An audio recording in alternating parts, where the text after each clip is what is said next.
Buongiorno e benvenuti. Io sono Pier Antonio Polloni e sono uno psicologo corporeo e questa è Psicologia Pratica, una rubrica che riflette sul proprio benessere personale e la realtà quotidiana. L'argomento di oggi è come non mettere il lavoro al primo posto e vivere felici.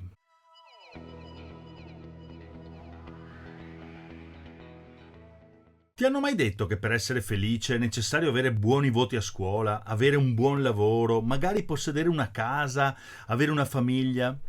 Beh, per me tutto questo si tratta di un copione di vita basato su un piccolo numero di eventi, come ad esempio la laurea, il mutuo, la casa indipendente col giardino, eccetera, eccetera. Quando però non riusciamo a soddisfare le richieste del nostro copione, questo ci provoca decisamente ansia e confusione su come dovremmo vivere la vita. Questo accade perché inconsciamente siamo convinti che le uniche vie possibili da seguire siano o il nostro percorso esistente, oppure i percorsi che altre persone simili a noi hanno già intrapreso. Ma questa visione delle cose è falsa e distorta. Serve intraprendere un percorso senza alcun sentiero, cioè affrontare le incertezze e i disagi, ma soprattutto avere fiducia in essi, contrariamente al mondo intorno a noi che invece ci dice di pianificare e conformarci. Questo implica entrare nell'ignoto per trovare una nuova via da seguire.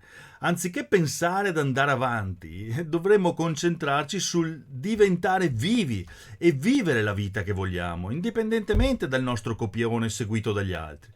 Il problema è che più rimaniamo intrappolati in un percorso, un'azienda che non ci rappresenta, e più diventiamo ciò che il copione ci richiede di essere. Questo va a discapito della nostra natura, suona molto come tradire noi stessi, in definitiva rischia di portarci sempre all'infelicità. Il mondo moderno offre una ricca abbondanza di percorsi, ma nonostante ciò, la maggior parte delle persone sceglie il percorso più sicuro per evitare di sentirsi sopraffatto e per evitare i disagi attraverso cui bisogna necessariamente passare per capire cosa si vuole veramente dalla vita. Di solito questa scelta conservativa di rimanere nella zona di comfort viene fatta soprattutto per continuare a sentirsi parte di quella zona che offre sicurezza, offre prestigio.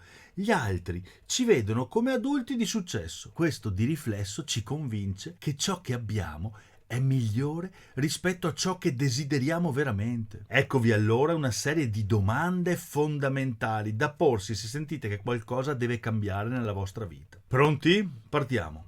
Quali sono le convinzioni che ti stanno trattenendo e come potresti cambiarle? Qual è il vero motivo per cui non hai ancora raggiunto i tuoi obiettivi? Che cosa stai evitando di affrontare nella tua vita e perché? Quali sono le tue paure più grandi e come ti stanno influenzando? Se continuassi a vivere come stai vivendo adesso, oggi, dove ti troveresti fra 2, 5 o addirittura 10 anni? Che cosa desideri davvero nella vita e che cosa ti impedisce di ottenerlo oggi? Ma soprattutto, qual è la tua definizione di successo e in che modo le tue azioni quotidiane riflettono questa definizione di successo? Andiamo a concludere. Quali scuse stai usando per giustificare il mancato raggiungimento dei tuoi obiettivi? Ed infine, come cambierebbe la tua vita se smettessi di focalizzarti su ciò che non puoi controllare e ti concentrassi su ciò che invece puoi, che è in tuo potere?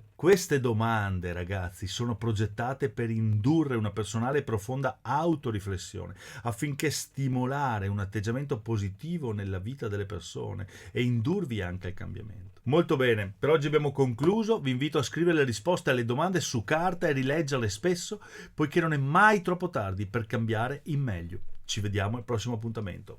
Ciao!